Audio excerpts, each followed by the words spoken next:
तमिळनाडूचे मुख्यमंत्री विजय थलपती यांनी अवघ्या 2 महिन्यात म्हणजे 60 दिवसांमध्ये संपूर्ण राज्याचा चेहरामोहरा बदलून टाकलाय। पदावर येताच त्यांनी जे धडाधड निर्णय घेतले त्यानंतर महाराष्ट्रातील मराठी माणसाला देखील वाटतं की पुरोगामी म्हणणाऱ्या महाराष्ट्रामध्ये असे निर्णय घेतले जातील का, आपण कशात मागे आहोत। कारण की विजय थलपती यांनी शपथ घेताच राज्यातील 14 लाखाहून अधिक शेतकऱ्यांची कर्जमाफी केली, यासोबत 200 युनिट पर्यंत घरगुती ग्राहकांना वीज मोफत केली आणि विवाहासाठी त्यांनी विवाह सहाय्य योजना काढली आणि गरिबांच्या लेकींसाठी 8 ग्रॅम सोनं आणि साड्या देखील भेट द्यायला सुरुवात केली।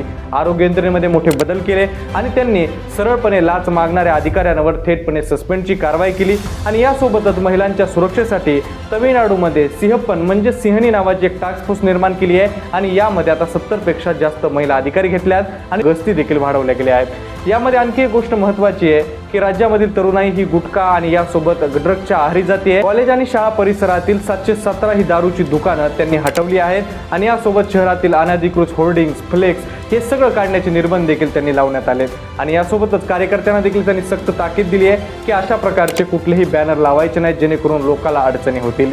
विजय थलपती एक नाही अशा धडाधड निर्णय घेत असताना दुसरीकडे महाराष्ट्राचं राजकारण मात्र पूर्णपणे खालच्या स्तराला गेलंय अशी नागरिकांमधून प्रतिक्रिया आहे। कारण की एकेकाळी देशाचं आर्थिक आणि वैचारिक नेतृत्व करणारा महाराष्ट्रात पक्षांची फोडाफोडी, रिसॉर्टचं राजकारण आणि आमदार खरेदी विक्री सारख्या प्रकारामध्ये अडकून पडलाय आणि अशा वेळी लोकांच्या हिताचे निर्णय घेतले जातील का।